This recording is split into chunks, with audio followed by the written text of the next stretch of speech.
এই কথা বলি তখন আমাকে বলে তোমরা স্বাধীনতা বিরোধী, তোমরা পরাজিত শক্তি, আর তোরা খুব যে তার শক্তি নেই। এই কথা কোন টাকা? আমরা জিন্দিগিতে পরাজিত হইনি, বরঞ্চ পরাজিত শক্তি ইসলাম নয়, ইসলাম হলো বিজিত শক্তি। কিয়ামত পর্যন্ত ইসলাম বিজয় থাকবে। পৃথিবীর কেউ যদি ইসলাম না মানে, কোরআনের প্রতিচ্ছবি, কোরআনের কথা কোরআনেই থাকবে। এমন কোন বাপের বেটা নাই কোরআনকে উৎখাত করতে পারে। আসসালামু আলাইকুম ওয়া রাহমাতুল্লাহি ওয়া বারাকাতুহু। আমি আপনাদেরকে কিছু কথা বলবো, খুব ঠান্ডা মাথায় শুনতে হবে। আমি কাউকে গরম করব না, গরম করার সময় এখন আর না। আমাদের যদি অভাব থাকে, অনেক মানুষ যা কিছু লোকের কাছে পরামর্শ নেয়, ভাই আমি তো অভাবে পড়েছি, এই অভাবের থেকে মুক্তি পাওয়ার কি উপায় বলে, কি বলে না? কেউ যদি অভাবে পড়ে তাহলে অভাবের থেকে মুক্তির উপায় অনেক মানুষের কাছে বলে, কিন্তু যার পরামর্শ ওনার পছন্দ হয় সেই পথটাই উনি গ্রহণ করেন। কথা ঠিক কিনা? কেউ যদি ব্যাধিগ্রস্ত হয়, জটিল ব্যাধি, কমপক্ষে 1000 মানুষকে বলে, 500 ডাক্তারকে বলে, কোথায় গেলে আমার এই ব্যাধি ভালো হবে। কথা ঠিক কিনা? তাহলে অসুস্থ হলে আপনি পরামর্শ নেন, অভাবগ্রস্ত হলে পরামর্শ নেন, কিন্তু আমাদের সামনে একটা পরীক্ষা আছে, হয় জান্নাত না হয় জাহান্নাম। কথা ঠিক কিনা? তাহলে জান্নাতে যাওয়ার একটা পরামর্শ মানুষ দিলে হবে না। কে দিয়েছেন? জোরে বলেন কে? আল্লাহ। জাহান্নাম থেকে বাঁচার পরামর্শ যে কিতাবে দিয়েছেন সেই কিতাবের নাম কি? এই পরামর্শ কি কারো অবিশ্বাস হবে? যে ব্যক্তি খাতনা করেছে সে কি অবিশ্বাস করতে পারবে? অমুসলিমেরা অবিশ্বাস করতে পারবে? পারবে না। তাহলে আল্লাহ পরামর্শ দিয়েছেন, এই পথে চললে জান্নাত, এই পথে চললে জাহান্নাম। আপনারা কোন পথে চলবেন সেটা আগে বলেন। কোরআনের পথ তো বলিনি আমি, সবাই তো কোরআনের পথে চলে, খালি মুচ্ছুদি মারলে হবে না। একটা পীর সাহেবও কোরআনের পথে চলে। কথা কোন না? তবলিগও কোরআনের পক্ষে চলে, চলে কি চলে না? বিএনপি করছে আমরাও কোরআনের পক্ষে চলি, আমাকে মুখ দাড়ি নাই, নামাজ নাই। আওয়ামী লীগ করছে আমরা তো তাহাজ্জুদ পড়েছি। কথা কয় না পারে? তাহলে সবাই বলে কোরআনের পথে, কিন্তু আল্লাহর পরামর্শ হলো কি?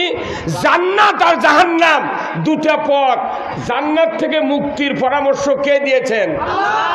সেই পরামর্শ কি জামাতের? সেই পরামর্শ কি যুক্তিবাদীর? সেই পরামর্শ কি বজলুর রশিদের? সেই পরামর্শ কি কোনো নেতার? পরামর্শ কার? কে জাহান্নাম থেকে মুক্তির পরামর্শ কোরআনে আছে না নাই? তাহলে সেই পরামর্শ আপনাদেরকে আমি একটু বলবো, শুনতে রাজি আছেন?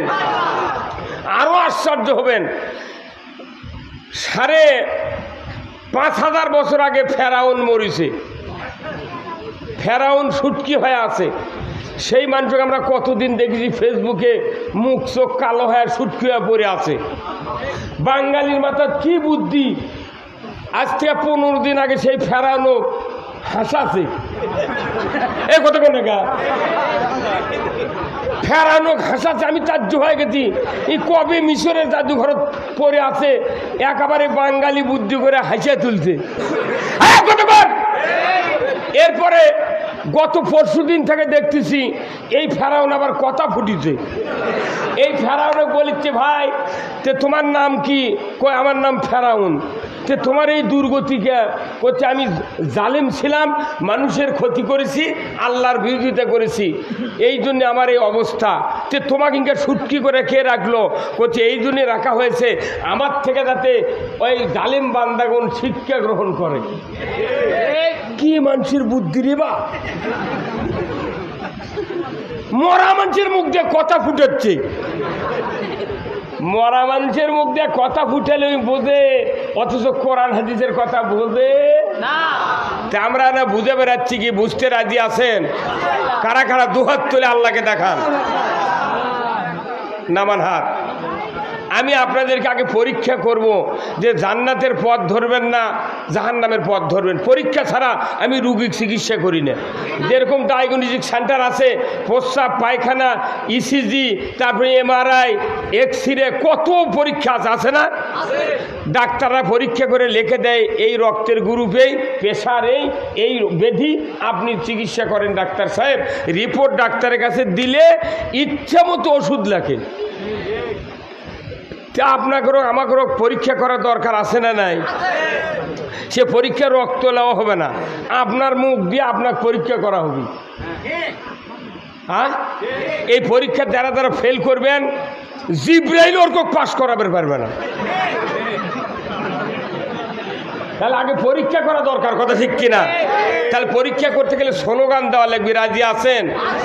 এই স্লোগান হলো, আল্লাহ কোরআনে বলছেন ও রব্বাকা ফাকাব্বির, সূরা মুদ্দাসসিরে আছে ও রব্বাকা ফাকাব্বির, তোমরা রবের নামে তাকবীর পাঠ করো, আল্লাহু আকবার। আপনারা এই তাকবীর কি দিতে পারবেন? এই তাকবীর দিলে কি গুনাহ হবে? এই তাকবীর কার নামে? আল্লাহর নামে। এরপরে সাহাবারা যখন বদরের যুদ্ধে নামলেন, যখন সাহাবারা আস্তে আস্তে শহীদ হতে লাগলেন, রসুল বললেন, আল্লাহ আমার তৈরি করা সামান্য সাহাবী তারা তো যুদ্ধে শহীদ হয়ে যাচ্ছে, তাহলে আমি কাদেরকে নিয়ে এই ভূখণ্ডে ইসলাম বিজয় করব। তখন সাহাবারা দেখলো যে না, আমাদের বোধহয় আর নিস্তার নাই, পরাজিত হওয়াই লাগবে। তখনই বদরের প্রান্তরে একবারে 313 জনের ভেতরে ওই সময় 14 জন সাহাবী শাহাদাত বরণ করেছেন। বাদ বাকি সাহাবী এমন তাকবীর দিলেন, ওই মক্কার অল্প কিছু কাফেরের কলিজা যখন ভয় পয়দা হলো, বদর প্রান্তর থেকে তারা বিতাড়িত হয়ে গেল। আল্লাহু আকবার। ওই তাকবীর যে আল্লাহ দিতে বলছেন সে আল্লাহ এখন আছে। ফেরাউনকে যে আল্লাহ পানির ডুবে মারছে ওই আল্লাহ আছে। নমরুদক জুতো পিটা করে মারিছে সে আল্লাহ। হ্যাঁ, তো ওই আল্লাহ বাদ দিয়ে আপনি কাক বানিচ্ছেন? খুবই তো করছেন আছে, তো আল্লাহ ভালো লাগে না? তাহলে আপনারা একটু জোরে সোরে গলা খাকার দিয়ে নেন। নারায়ে তাকবীর, নারায়ে তাকবীর, নারায়ে তাকবীর। আমার নেতা তোমার নেতা বিশ্বনবী মুস্তাফা, আল কোরআনের আলো, আল কোরআনের আলো। এই স্লোগান কোনো মেলা মানুষ কয়নি। যারা যারা মুখ খোলেননি জিবরাইলের কো হেদায়েত করে পারবে না। সংসদে কোরআনের আইন না হওয়া পর্যন্ত সুদ হারাম হবে না, পর্দা ফরজ হবে না, চুরি বন্ধ হবে না, ঘুষ বন্ধ হবে না, দুর্নীতি বন্ধ হবে না, বেপর্দা বন্ধ হবে না, অন্যায় অপকর্ম বন্ধ হতে পারে না। এই জন্য কোরআনের আইন সংসদে চালু করিতেই হবে। নামাজ আদায় করা যেরকম ফরজ, তার চেয়ে 500 গুণ বেশি ফরজ আল্লাহর আইন চালু করা। এখন আমরা ভাই শোনেন, দীর্ঘদিন হলে বক্তৃতা দিচ্ছি, এই বক্তৃতা দিয়ে কোনো লাভ হচ্ছে না, কথা ঠিক কিনা? আপনার শোনেন, কোদাল চিনেন? কোদাল, কোদাল দিয়ে মানুষ কাজ করে, কিন্তু কোদাল কিনতে দুটা পার্টস খুব দামি লাগে, একটা লোহার কোদাল আর একটা হলো ডাঁট। এখন এক লোকের কোদাল কেনার টাকা আছে কিন্তু ডাঁট কেনার টাকা নেই, তখন ওরা দুইজন ডেকে পরামর্শ করে ভাগিয়ে কোদাল কিনিচ্ছে। একজন কিনছে কোদাল আর একজন কিনছে ডাঁট। দুইজন বসে ডাঁট লাগাছে, কিন্তু যার ডাঁট ই গরুর লাত ফালাবি, আর যার কোদাল ই করছে আমি আলু বান্ধে দেবো। এই দুইজন সকালে মারামারি লাগে, ডাঁটওয়ালা ডাঁট ধরছে, কোদালওয়ালা কোদাল ধরছে। ডাঁটের দাম বেশি না কোদালের দাম বেশি? হ্যাঁ, কোদালের দাম বেশি। কোদালওয়ালা বেশি টাকাতে কোদাল কিনে কোদাল ইঙ্গে করে ধরছে, আর ডাঁটের দাম কম। ওই ডাঁট ধরে ঝাঁকি মারছে, কোদালওয়ালার হাতর থেকে কোদাল ফসকে গেছে, যায় ওই কোদাল দিয়ে ওই কোদালওয়ালার মাথাতে কোপ মারছে। হ্যাঁ, কতক্ষণ কোদালওয়ালার মাথা তা আমাকে বাংলাদেশের যতগুলো বক্তৃতা, জুমার নামাজ, ঈদের নামাজ, কুরবানি, হজ, উমরা, তসবিহ, তাহলিল, জিকির, আজকার যত আছে এগুলো সব কোদাল। এগুলো কি? আর রাষ্ট্রশক্তি হলো ডাঁট। আমরা খালি কোদাল নিয়ে খালি ঘুরিচ্ছি দেশত। এই 60 বছর হলে কোদাল নিয়ে সাইদি ঘুরিছে, 40 বছর হলে যুক্তিবাদী ঘুরিচ্ছি, বজলুর রশিদ ঘুরিচ্ছি। বাংলাদেশের মোট বক্তা মুলবিরা জুম্মাত সব কোদালের বক্তৃতা দিচ্ছি, কিন্তু ডাঁট আছে ওই সংসদে। এই কথা কন না, আমরা খালি কোদালের বক্তৃতা দিচ্ছি আর ডাঁট দিচ্ছি ভোটের সময় একজনের হাতত। আমরা যখন বলি না এই কোদাল দিয়ে সুদ কাটা হবে না, এই কোদাল দিয়ে বেপর্দা করা চলবে না, মহিলার বল খেলা চলবে না, কিন্তু ওরা করছে তুই কত কবু ক 5 বছর পর যখন ক্ষমতা পাবো এই ডাঁট ধরে কাড়িয়ে নিয়ে কোদাল তোর কোল দেখ মারবো। এই কথা কন না আপনারা। এই বাংলাদেশের পরিস্থিতি এইরকম হচ্ছে না নাই? আপনারা কি সারা জীবন ওই কোদাল আলার সাথে মারামারি করবেন না ডাঁট নিবেন? ডাঁট হলো সবচেয়ে হাতিয়ার, সেটা হলো রাষ্ট্রশক্তি। বাংলাদেশে আগামী দিনে আমরা ইসলামকে ক্ষমতায় বসাতে চাই। ইসলাম ক্ষমতায় না যাওয়া পর্যন্ত এই পৃথিবীতে জিবরাইলও যদি আসে 1 ইঞ্চি জায়গা শান্তি কায়েম করতে পারবে না, পারবে না, পারবে না। এখন ইসলামটা কি বলেন তো? ইসলাম মানে কি? নো, ইসলাম মানে শান্তি নয়, আনুগত্য নয়। ইসলাম অর্থ হলো জীবন ব্যবস্থা, কোড অফ লাইফ। আনুগত্য খুবই করেছি, বাকি বিয়ে করে ছুঁয়ে আসে করছে আনুগত্য করি। কোথায় আছে বাকি মুন্সিকের বিয়ে পড়ানো আছে? কোথায় আছে? মিথ্যা কথা কয়। বাংলাদেশে মোট বিয়ে পড়ানো হচ্ছে, এত টাকা নগদ, এত বাকি, চাহিদা মাত্র দিতে বাধ্য থাকিবে।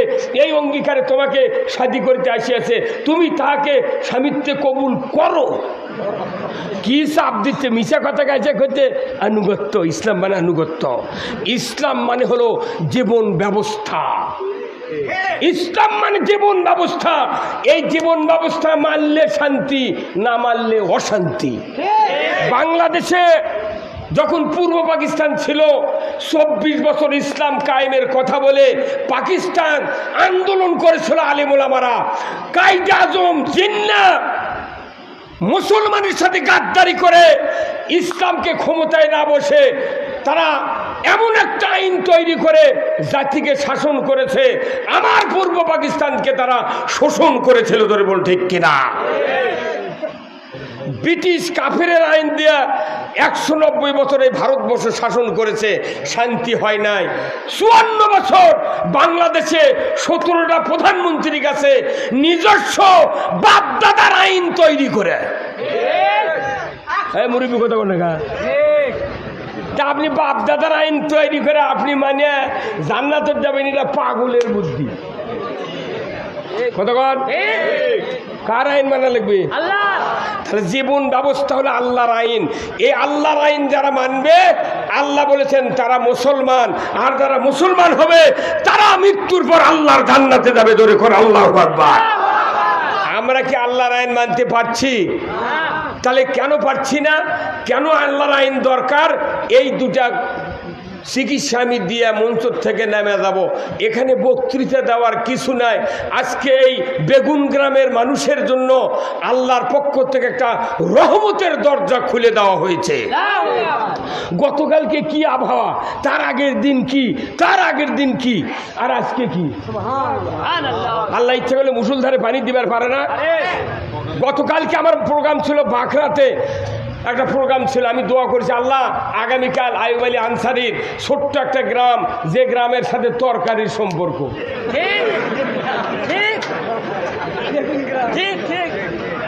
বেশি জাল দেওয়া লাগে না, এমনি সেদ্ধ হয়ে যায়। তার নাম কি? আল্লাহ ওই গ্রামে যদি তুই পানি দিস, পাওটাও দিয়ে মানুষ হেঁটে পারবে না। অতএব একটু একটু রহমত করো, আর আমাকে জমি লাগানোর তুমি ব্যবস্থা করে দাও। আল্লাহর ইজ্জতের কসম, আজকে সারাদিনে বহু পানি কমে গেছে। আমি 14 বিঘা জমি আবাদ করব ভাই, আমি একটা গোছ দিবার পারিনি। সবার সমস্যা, যাই আগে লাগাতে তার ডুবে গেছে, যাই লাগাবার পারেনি তার বেতন পচে যাচ্ছে। এই সভা করে কি শান্তি হবে? তাহলে এই দুর্গতি কেন হলো? আল্লাহ কোরআনে বলছেন, জাহারাল ফাসাদু ফিল বাররি ওয়াল বাহার বিমা কাসাবাত আইদিন নাস। ও দুনিয়ার মানুষেরা, আসমান আর জমিনের ভিতরে যত অবিচার, অনাচার, দুর্ভিক্ষ, ভূমিকম্প, বন্যা, সাইক্লোন, আইলা, নার্গিস, যত রকমের সমস্যা, সব কিছুর মূলে বান্দা তোমাদের দুই হাতে গড়া কাজের ফল। দুই হাত যদি তোমরা ভালো করতে পারো, পৃথিবীর জমিনে আল্লাহ তাআলার পক্ষ থেকে শান্তি নামে দেওয়া হবে। ধরে কোন আল্লাহু আকবার। নামাজ রোজার কথা একটু বন্ধ হোক, পরে হোক, কিন্তু হাত আগে ভালো করা লাগবে। কি করা লাগবে? হাত যদি ভালো হয়, বাংলাদেশ 5 মিনিটের ভেতরে আল্লাহ তাআলা শান্তির দরজা খুলে দিবেন। হাত ভালো মানে কি? এই হাতের এত দাম। ডান হাতত থাকে সিল, বাম হাতত থাকে ব্যালট। এই ব্যালট দিয়ে যদি 60 বছর আগে বাংলাদেশে কোরআনের রাজ কায়েম করা হতো, আমার দেশে জিন্দেগিতে যুবতী মহিলা দিয়া বল খেলা হতো না। আমরা বক্তৃতা করছি, মেয়ে মহিলা তুমি বল খেলো কেন? তোর হাতে ক্ষমতা আছে, তোর চিল্লাই মরা লাগবি। কত কোন আমরা যদি বলি সুদে করে টাকা হারাম, আমরা সুদের বিরুদ্ধে বক্তৃতা করি, যারা সুদ চালু করেছে ওরা রাগ করে আমাদেরকে জেলত তুলে ধরে ধরে কি। তাহলে জাহারাল ফাসাদু ফিল বাররি ওয়াল বাহার, জমিনে যত অঘটন ঘটে বান্দা তোমাদের দুই হাতে করা কাজের ফল। আপনি আমার যদি দুটা হাত ভালো করতে চাই, ভালো করতে পারি, বাংলাদেশে 5 মিনিটের ভিতরে কোরআনের পার্লামেন্ট কায়েম হবে। কোরআনের পার্লামেন্ট কায়েম হলে দুনিয়ার শান্তি। আল্লাহ তাআলা কোরআনে বলছেন, লা ফাতাহানা আলাইহিম বারাকাতুম মিনাস সামায়ে ওয়াল আরদ। আসমান জমিনের বরকতের দরজা তখনই খুলে দেব আমি আল্লাহ, যখন দেখব তোমরা দুনিয়ায় আমাকে ভয় করার নীতি কায়েম করেছো। আমাদের বাংলাদেশকে আল্লাহ ভয় করার কোন আইন আছে? হুজুর আসেন কথা কোন আপনি কাল্লা শোকানকে মুখ নাই। বাংলাদেশকে আল্লাহ ভয় করার কোন আইন আছে? আইন নাই। প্রথম ছিল 1 কেজি পাথর, তারপরে তার আগে ছিল কাশির 500 আছেন না, তারপরে আসলো পাখির 80 ওজন, তারপরে আসলো কাঁটা, তারপরে আসলো মিষ্টি মাপা কাঁটা, দুই দিকে পাল্লা ছোট ছোট কাঁটা আসলো, তারপরে আসলো মিটার, তারপরে কি এই মাপত কম দেওয়া আর বেশি লওয়া কি কম হচ্ছে? হ্যাঁ, এই বলে কোন কম আছে? আরো চুরি বেশি হচ্ছে। খালি যদি হাফ কেজি কম হয় বস্তা, ওই 2 কেজি কম ধরে। আর যদি মিটারের মাপ পেলে বুড়ে লোক দিয়ে আনা চাইতে ধরে 6 কেজি ধান বেশি দেয়। হয় না? এগুলা দুর্নীতি বন্ধ করতে গেলে আগে হাত ভালো করা লাগবে। যারা ইমানদার তাদের দায়িত্ব এই পৃথিবীতে কোরআনের পার্লামেন্টের পক্ষে জীবন তৈরি করা। এই কথা কার?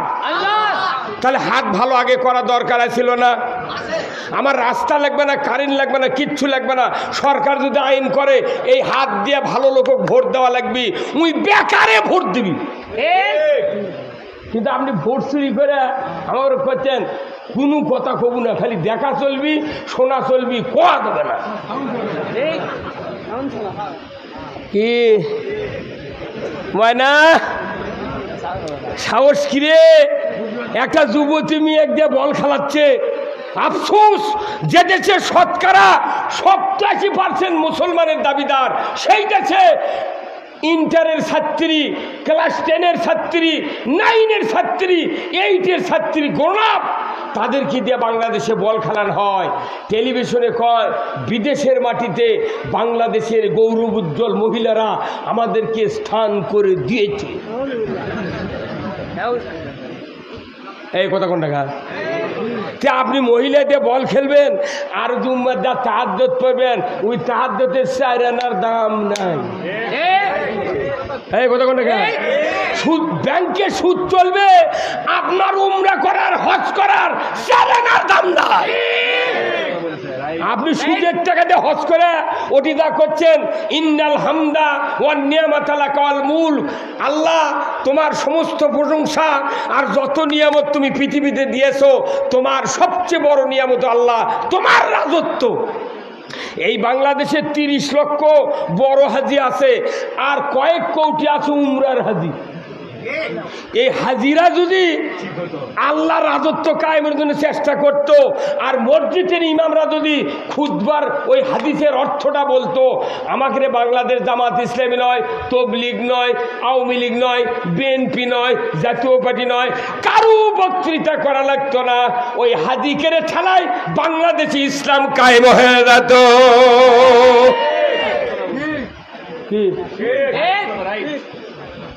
মানে মানুষ গালে কি লাভ? আমরা ইমামরা মুলিগুলাই ঠিক হওয়ার পারিনি।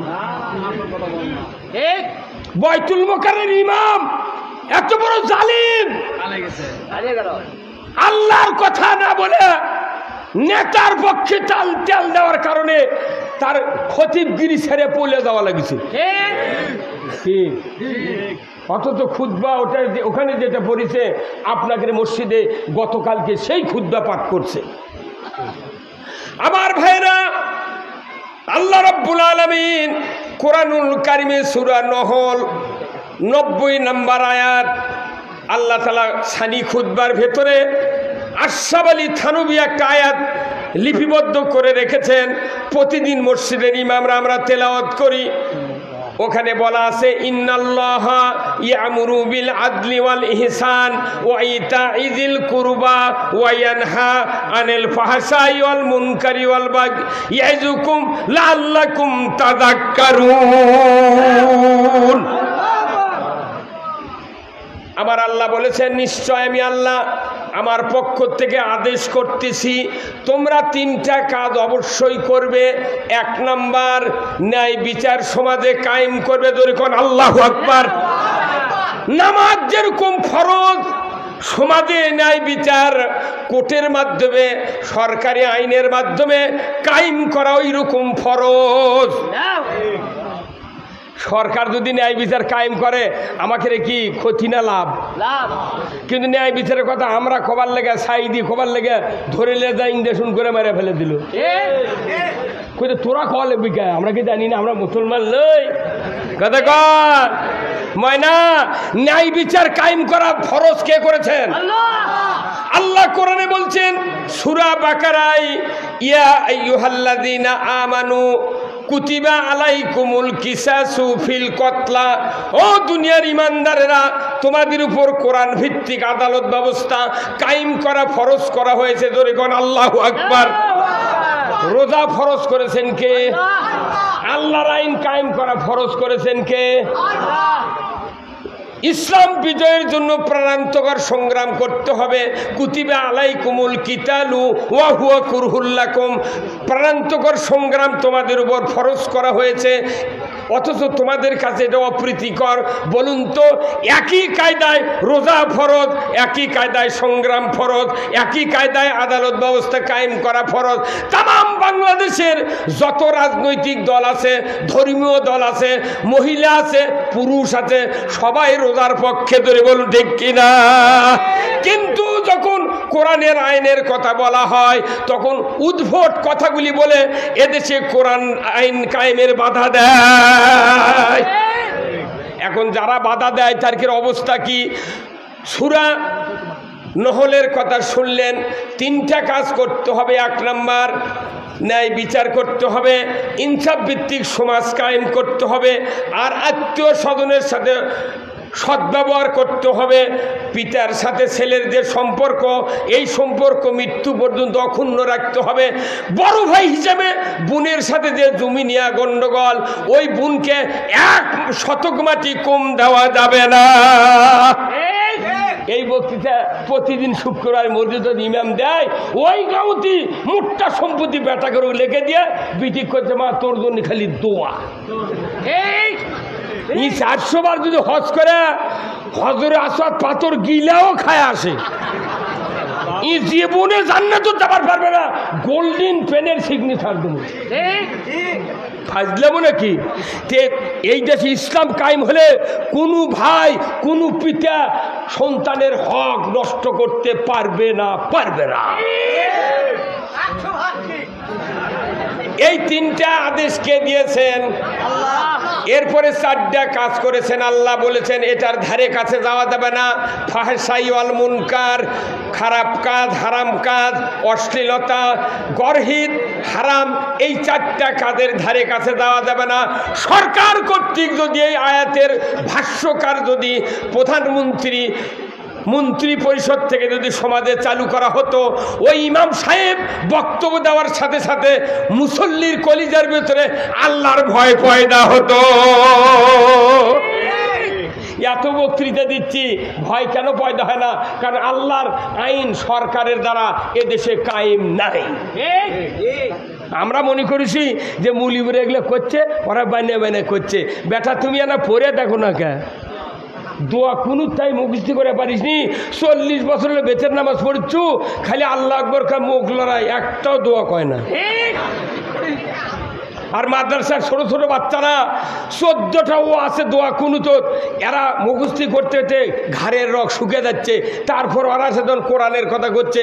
আপনাদের এখানে হাফিজে মাদ্রাসা নাই? আছে না নাই? হাফিজে মাদ্রাসা এইবার আমি কমপক্ষে 150 জনক পাগড়ি দিছি। যারা পাগড়ি পরায় শ্রোতারা তাকে থেকে দেখা কি ভাগ্য রে, আমার ঘর তৈরি একটা বেটা হলে হাফেজ বানাতাম। মুখ লড়ায় আর মনে মনে আফসোস করে। আমি দুঃখ করি, হারে পাগলের দল, যে হাফেজের মাথায় পাগড়ি দিতে বললেন আপনারা, আমরা তো দিলাম, কিন্তু বলেন তো যে হাফেজ কোরআনের পাগড়ি পালো, ওই হাফেজ আবার কামেল পাশ করে মদিনা ইউনিভার্সিটি আজহার বিশ্ববিদ্যালয় থেকে তাফসিরের উপর ডক্টরেট করে তখন বাংলাদেশে আসে অন্যায়ের প্রতিবাদ করে। যারাই পাগড়ি পরায় তারাই ধরে নিয়ে যা জেলত তোলে। এই হুজুর কথা বলে, আপনি ওই দিক থেকে হুজুর সাদা এটা কানত যাচ্ছে না? না, এরা জাতির সাথে প্রহসন। একদিকে হাফেজ বানায় আর একদিকে মামলা দিয়ে ঢুকায়, যাতে মানুষ মামলা খাওয়ার ভয়ে মাদ্রাসার যাতে না পড়ায়। সরকার যদি ইসলামী হয়, প্রত্যেকটা ছাত্র কোরআনের শিক্ষাকে কম্পালসরি করা হবে। আপনার ছেলে ভার্সিটির ছাত্র, আপনি মারা যাওয়ার পর আপনার জানাজা করতে পারবে, এমন যোগ্যতা বাংলাদেশে তৈরি হবে। কিন্তু আপনার ছেলে পড়ান হচ্ছে কি হাট্টিমা টিম, তারা মাঠে পারে ডিম, তাদের খাড়া 2টা শিং। এই কথা কন না, সাইকেল চালায় তিরিং তিরিং, ব্যাং লাফায় কাউ বে। ওগুলা মাস্টার এখন কোনটি গেছে তোরা? আর জীবনে যেন ওই ট্রেনিং দেওয়ার সুযোগ না পায়। এদেশে ইসলাম যদি কায়েম হয়, আপনার সন্তান MA পাশ করলো, আপনার মৃত্যুর পর জানাজা করবে। আপনার জন্য যদি ওই ছেলে 1 ফোঁটা চোখের পানি বের করতে পারে জানাজার ইমামতিতে, আপনার জীবনের সব গুণ আল্লাহ খাটনিতেই মাফ করে দিবে। এইরকম সন্তান কি আপনি চান না? হ্যাঁ, এই সন্তান বানানোর জন্য সরকার ছাড়া সম্ভব নয়। নামাজি সন্তান বানাতে গেলে, ইমানদার বানাতে গেলে রাষ্ট্র শক্তিকে ইসলাম দিয়ে সাজাতে হবে। আমরা যখন এই কথা বলি, তখন আমাকে বলে তোমরা স্বাধীনতা বিরোধী, তোমরা পরাজিত শক্তি, আর তোরা খুব যে তার শক্তি নেই। এই কথা কোন টাকা? আমরা জিন্দিগিতে পরাজিত হইনি, বরঞ্চ পরাজিত শক্তি ইসলাম নয়, ইসলাম হলো বিজিত শক্তি। কিয়ামত পর্যন্ত ইসলাম বিজয় থাকবে। পৃথিবীর কেউ যদি ইসলাম না মানে, কোরআনের প্রতিচ্ছবি কোরআনের কথা কোরআনেই থাকবে, এমন কোন বাপের বেটা নাই কোরআনকে উৎখাত করতে পারে।